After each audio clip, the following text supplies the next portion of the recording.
Bapak Ibu rahimani wa rahimakumullah.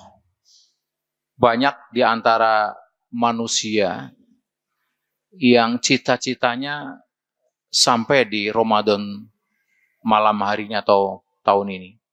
Tapi berapa banyak yang di ujung menjelang Ramadan meninggal dunia. Atau bahkan kemarinnya lagi, atau mungkin tadi ada juga yang meninggal dunia. Artinya apa? Kalau kita oleh Allah Ta'ala disampaikan sampai malam hari ini, sampai saat ini, maka kita patut bersyukur yang amat dalam. Mengapa?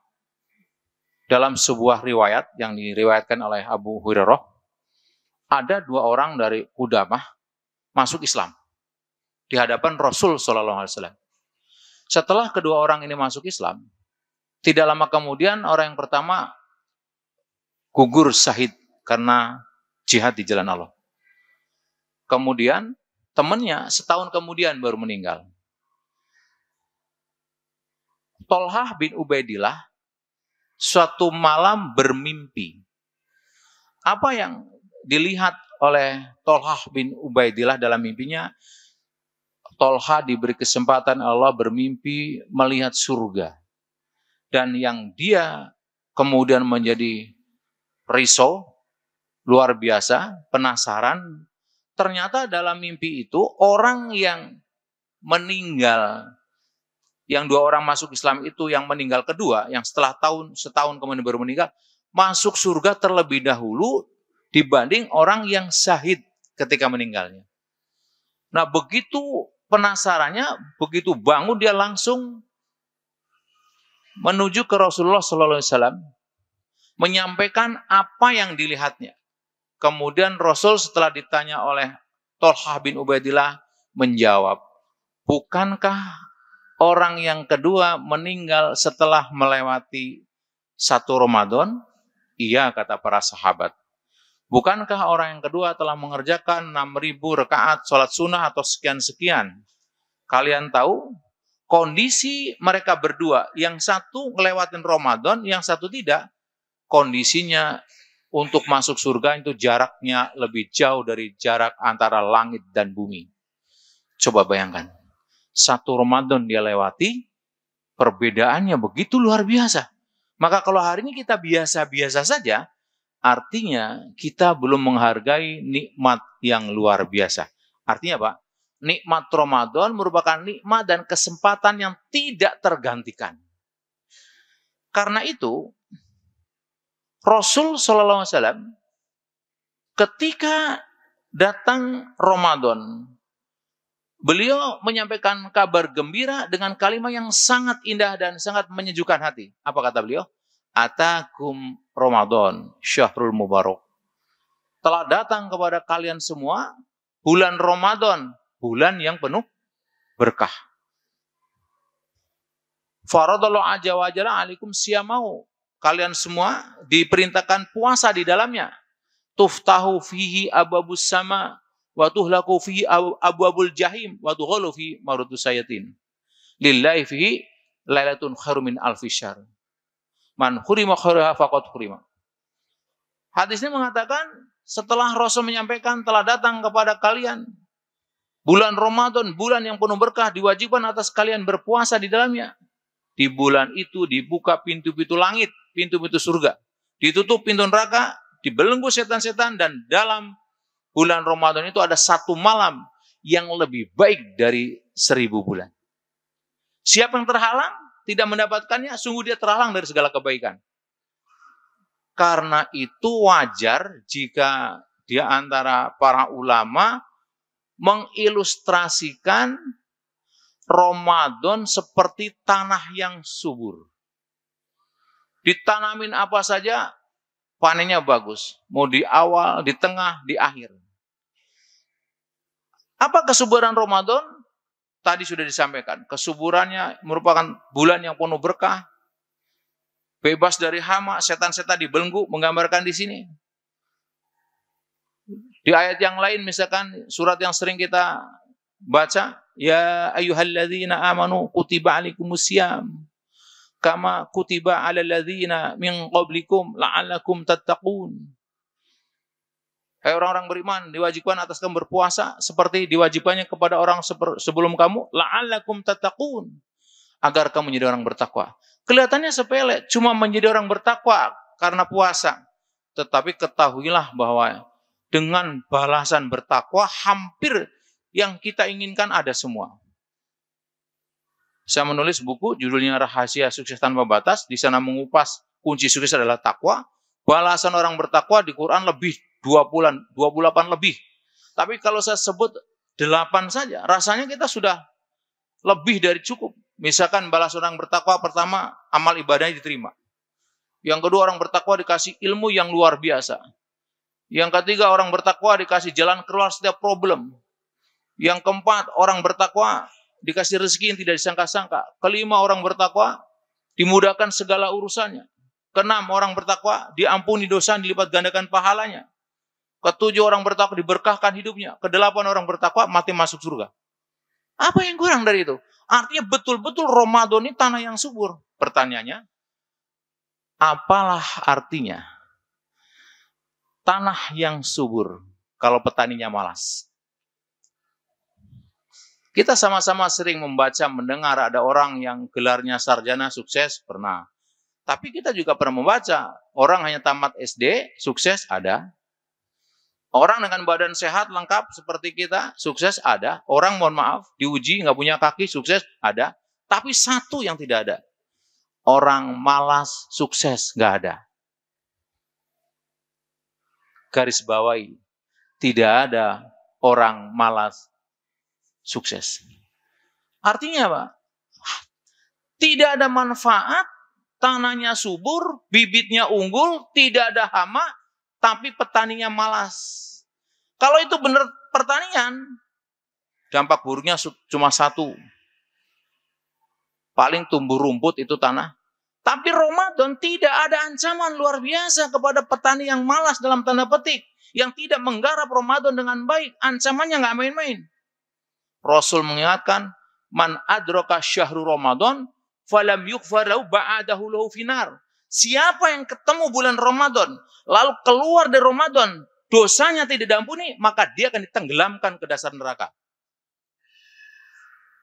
Karena itu, kita harus punya strategi. Bagaimana menggarap Ramadan tanah yang subur, kita bisa menanam tanaman bibit yang unggul dan hasilnya berlimpah untuk kita dunia dan akhirat. Paling tidak ada 5 bekal pribadi dalam rangka meraih kemuliaan Ramadan. Bekal yang pertama yang disebut mujahadah. Sungguh-sungguh. Kabar baiknya ketika kita sungguh-sungguh, Allah buka jalan banyak menuju apa yang kita inginkan. Di surah Al-Ankabut, surah 29, ayat 69, Allah berfirman, وَالَّذِينَ جَهَدُوا فِينَا لَنَهْدِيَنَهُمْ سُبُلَنَا وَإِنَّاللَّهَ لَمَعَ الْمُحْسِنِينَ. Dan orang-orang yang bersungguh-sungguh berjuang mencari keridhaan kami, akan kami tunjukkan kepada mereka jalan-jalan kami. Bukan satu jalan, jalan-jalan kami. Lalu kalau kita semua mengatakan, saya sudah sungguh-sungguh, belum cukup. Dalam konteks motivasi, kesungguhan kita harus dibuktikan. Dengan apa? Sungguh-sungguhnya dibuktikan dengan 5 siap. Pertama Pak, al-idad al-fikr, siap ilmu. Karena ilmu qabla amal, sebelum beramal, berilmu dulu. Kait dengan Ramadan berarti ilmu fikihnya harus dipelajari dulu, biar mana yang wajib, mana yang sunnah, mana yang boleh, mana yang tidak.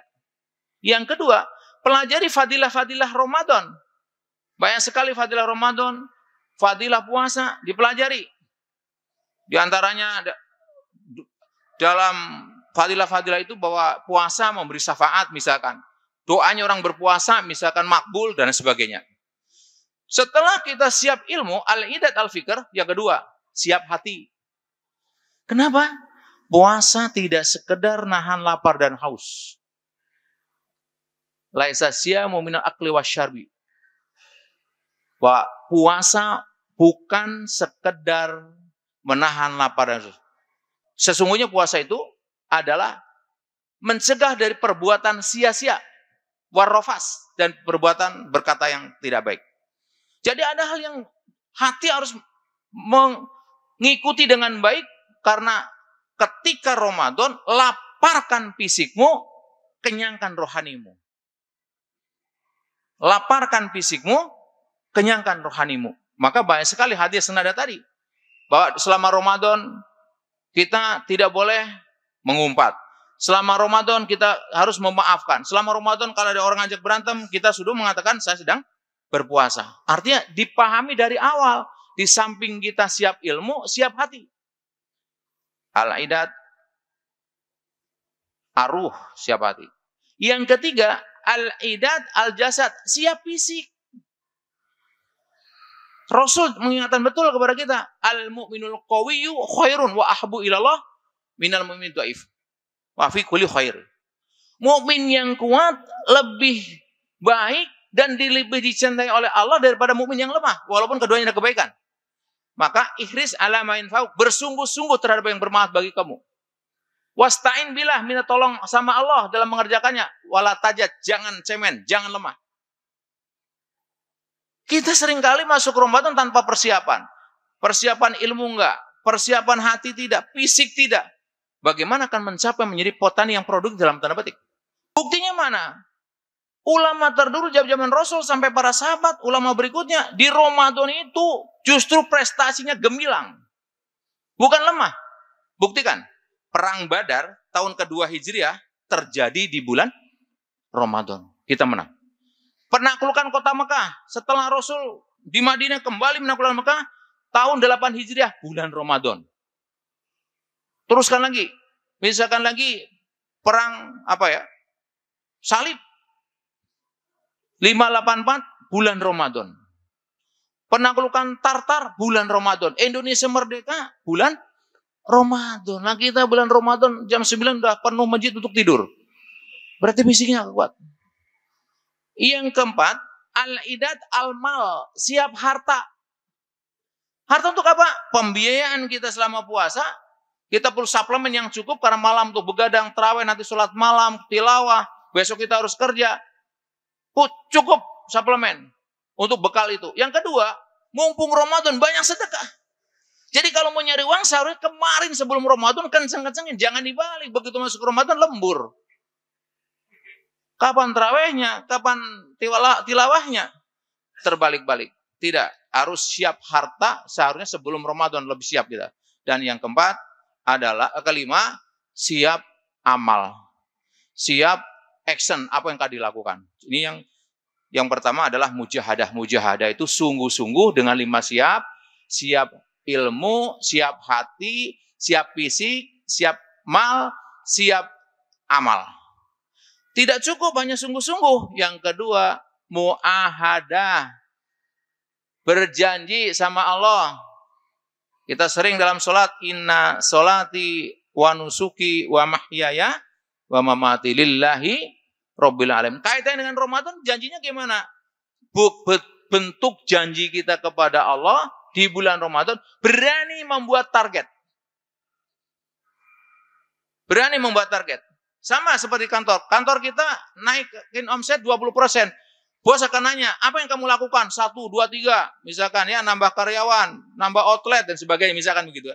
Sama.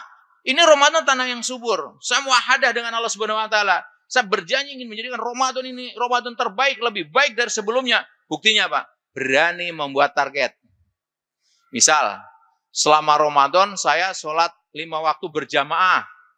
Selama Ramadan sholat sunnah rawatib minimal 12 rakaat. Selama Ramadan saya 1 hari 1 juz. Selama Ramadan saya baca terjemahan setengah juz. Selama Ramadan infak saya 10% dari pendapatan. Selama Ramadan zikir pagi dan sore. Selama Ramadan duha saya misalkan 8 rakaat. Janji. Saya tidak percaya sama sekali orang akan mengubah dia menjadi lebih baik tanpa membuat target. Kenapa? Rumus yang dipakai, kalau kita ingin mendapatkan hasil berbeda, lakukan cara berbeda. Kalau kita hanya melakukan cara yang sama, hasilnya sama. Berani membuat target. Namanya muahadah. Tapi apalah artinya target? Kalau nggak dikerjakan, nggak ada sanksi. Sia-sia. Maka berani membuat muaqobah. Sanksi kepada diri sendiri kalau kita melanggar apa yang kita targetkan. Misalkan, target sehari saya mau baca 1 juz, hari ini karena rapat, karena ini dan itu, nggak baca 1 juz, dibuat sanksi, besok harus 2 juz. Yang berikutnya setelah mujahadah, muahadah, muaqobah, murokobah. Merasa diawasi oleh Allah Ta'ala. Dan yang terakhir, muhasabah. Introspeksi diri setiap mau tidur, program apa yang jalan, apa yang tidak, begitu pula sampai di akhir Ramadan. Demikian saya bisa mengulang, orang yang gagal menyiapkan diri dalam rangka meraih kemuliaan Ramadan berarti telah menyiapkan kegagalan dirinya. Orang yang gagal menyiapkan diri berarti dia telah menyiapkan kegagalan dirinya. Karena itu siapkan diri kita dengan 5 tadi, mujahadah istrinya 5 juga, siap ilmu, siap hati, siap fisik, siap harta, siap tindakan. Setelah mujahadah, jangan lupa bikin janji muahadah. Janji belum cukup, bikin muaqobah, itu sanksi. Dan merasa diawasi, muraqobah, jangan lupa. Terus pantau kegiatan kita dengan muhasabah. Mudah-mudahan Allah takdirkan kita semua bisa menjadikan Ramadan ini menjadi Ramadan terbaik. Dan di ajang ujung Ramadan, Allah anugerahkan kepada kita muttaqin, sehingga kita bisa menikmati yang rata-rata orang tidak nikmati, sukses di dunia dan sukses di akhirat, yaitu masuk surga Allah Subhanahu wa Ta'ala. Lebih dan kurangnya saya mohon maaf. Assalamualaikum warahmatullahi wabarakatuh.